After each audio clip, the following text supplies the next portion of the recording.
Betongala PH, right tayo, kabundukan calls, ilog flows, karagatan waves, sunset view, adventurous starts, pack your gear, camping sa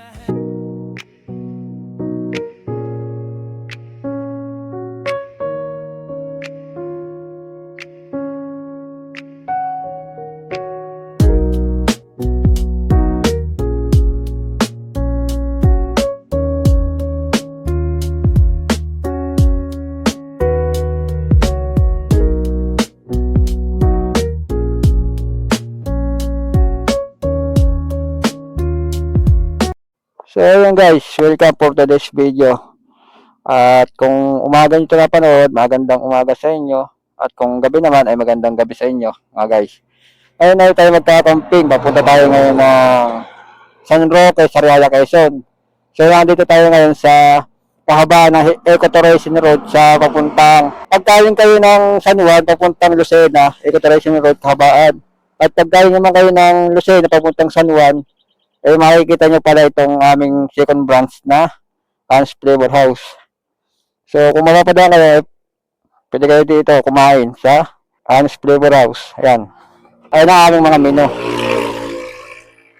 Sa 140 nga pala guys ay pang 3 tao hanggang 4. Ayan. Tapos mga silog. Ayan ang mga silog namin. So ayun. Kakamping pala kami ngayon sa San Roque, Sariaya, Quezon.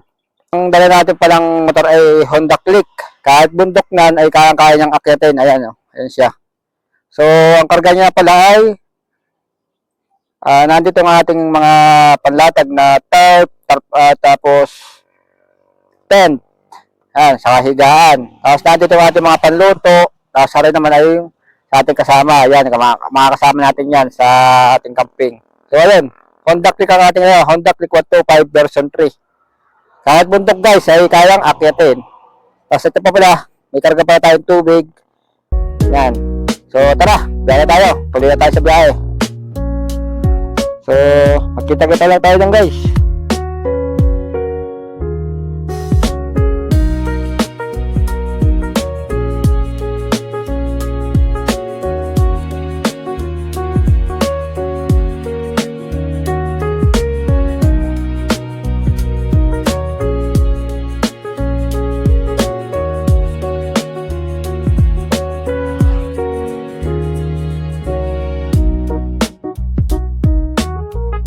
So ayun guys, ang pupunta niya pala nating campsite ay hindi siya campsite, kumbaga lupa lang siya na bakante. So yung may-ari noon ay tropa ko. Kumbaga brother ko lang sa samahan ng ano. Kaya tinanong ko siya kung pwede mag-camping doon. So may mga kasama tayo doon, puro ka-brother din naman eh. At yung pagkakampingan niya nga pala ay parang ganyan lang. Yan, ganyan. Na wala siyang kabahay-bahay. Yan, gaya lang siya. Oh. Pero wala siyang kabahay-bahay. Sa gitna siya ng taniman ng talong, saka ng kamatis. Saka yata ng tag doon, sitaw. So, gaya ako na kung pwede, mag-camping kami doon. So, pumayag naman siya. Ayun na, ating pupuntahan. Yun nga pala guys, ay mag-ro-ro camping lang kami doon. Kasi literal na walang tubig, walang CR. Ayun, literal na raw camping. Ayun. So ayun guys, kasama natin yung may-ari ng lupa. Ayan o, nasa unahan siya. Medyo gabi na tayo nakarating. Iyan tayo pa natin siya. So gagabihin tayo ng pag-set up ng ating tent. So iniisip ko kung ilalagay ko ba yung tarp o hindi na para hassle. Masyado hassle sa mga gagawin. Pero bahala na mamaya. So tara na, sundan natin siya. Literal na adventure din ang dadaanan natin. Rough road eh.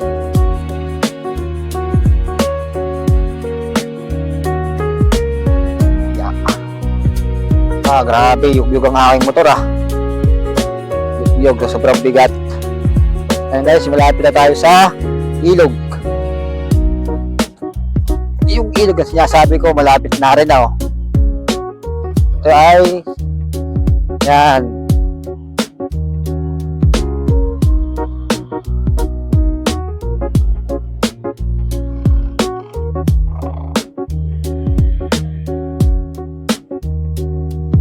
So, hindi nyo siya makikita kasi madilim na. Kaya yung ayan yung ilog na bangbang, tawagin. Kasi yung tubig niya ay galing sa bukal. Malinis.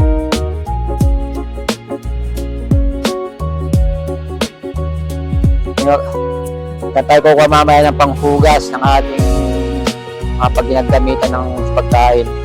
Malinis naman yan kasi galing sa bukal Bukal na pinanggagalingan ng tubig. Pati wala diyang mga galing sa mga tandem. Wala dyan ang gagaling sa mga bahay na mga lababo. Nandiyan na patak. Walang gayaan dito. Malinis yan.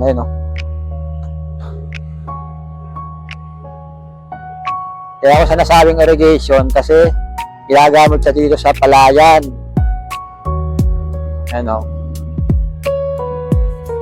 Grabe sa ilaw. Ayan dito tayo guys, yung parteng yan. Hanap na tayo ng pagpipistuhan kung saan maganda. Pag-gising natin ng bukas ng maga kung saan maganda ang view.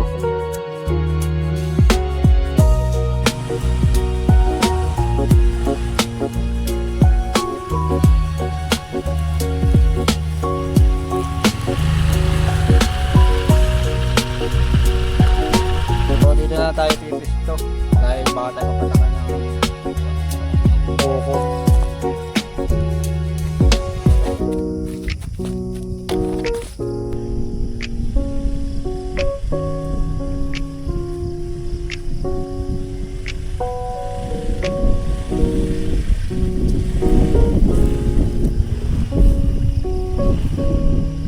Tatayo na natin.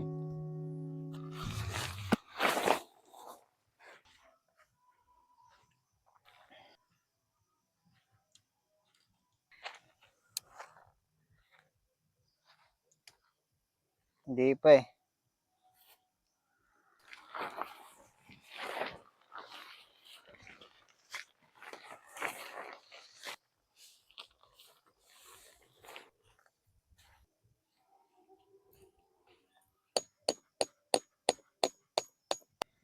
So, ayun guys.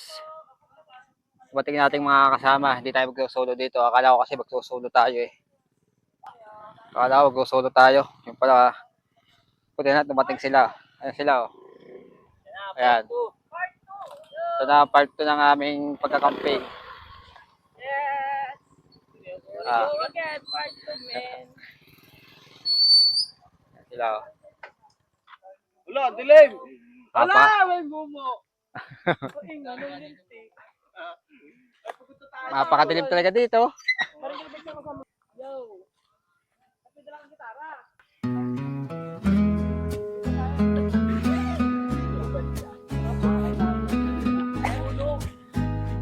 Wala, naka-order na. Nakuha ko na yung balon.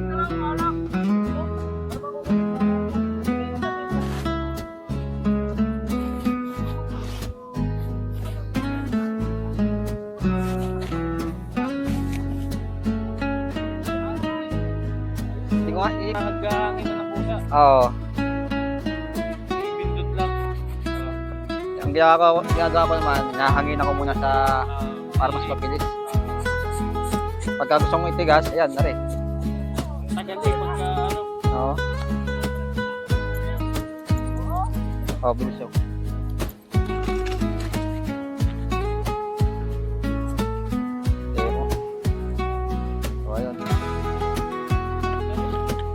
ito ang maganda. So, upuan na rin pag ganun mo lang. Okay na. Ano? Diba, bilis?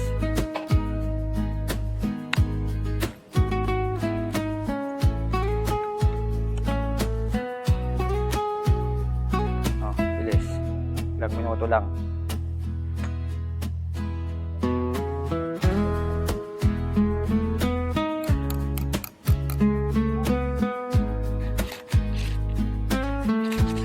Kaway lang.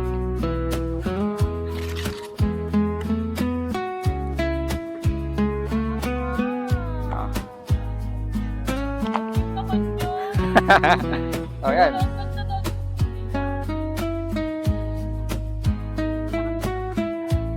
Wala nga, ubus ka. Dami.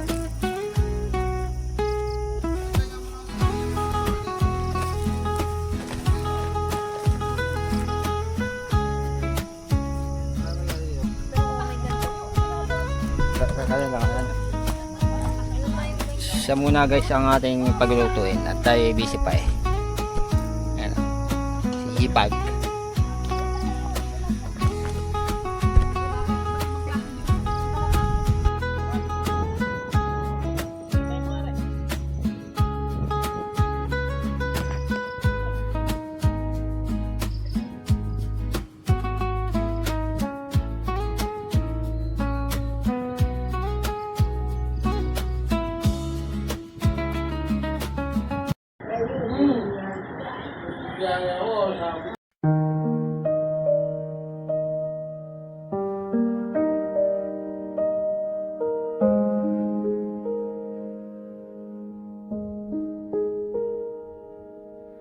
Morning light touching down the trees, cold wind dancing, whispering to me. Footsteps slow on a quiet road, far from the noise, I let it go. No rush, no race, just breathing in a peaceful place beneath my skin, where the silence feels alive underneath the open sky. Every worry fades away as the moment starts to stay. In the calm I finally find a piece of me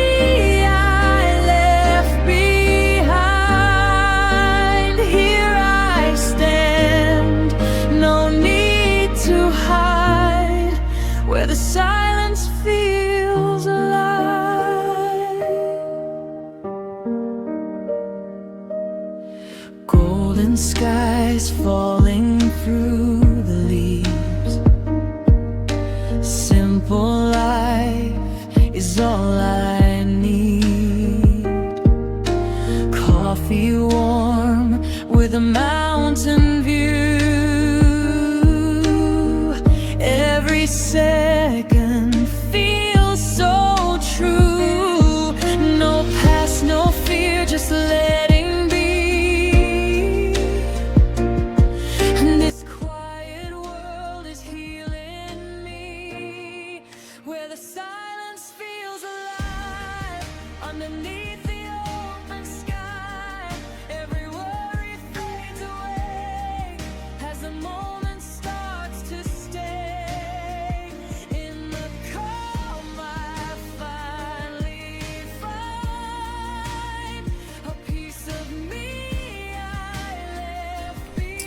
Hello guys, good morning. Nagising tayo ng 6:30. Ayan. So, kakape lang tayo. At sila ay gising na rin. Ayan sila. Yung iba naman ay tulog pa. Wala silang tayo, nagduyan na lang. Duyan.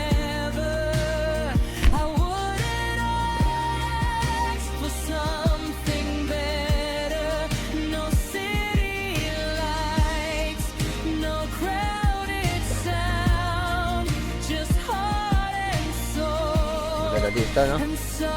Yan ang araw.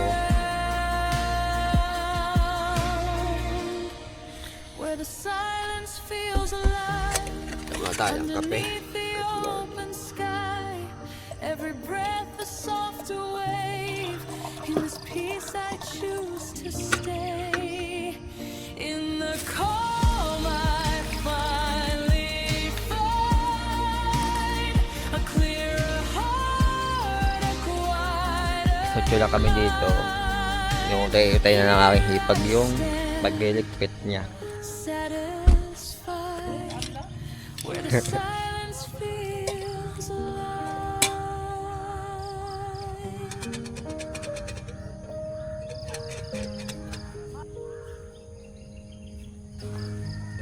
Magkakape muna.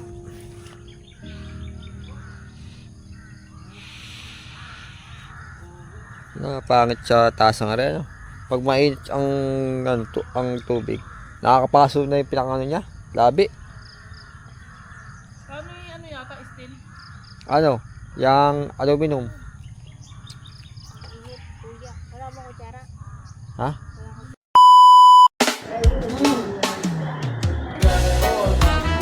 Tahimik ang daan, pero maingay ang isip ko minsan.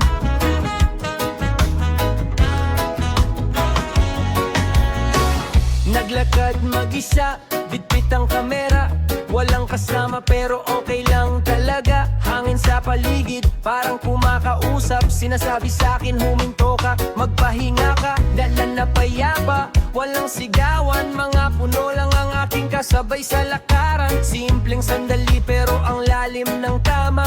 Parang biglang gumaan lahat ng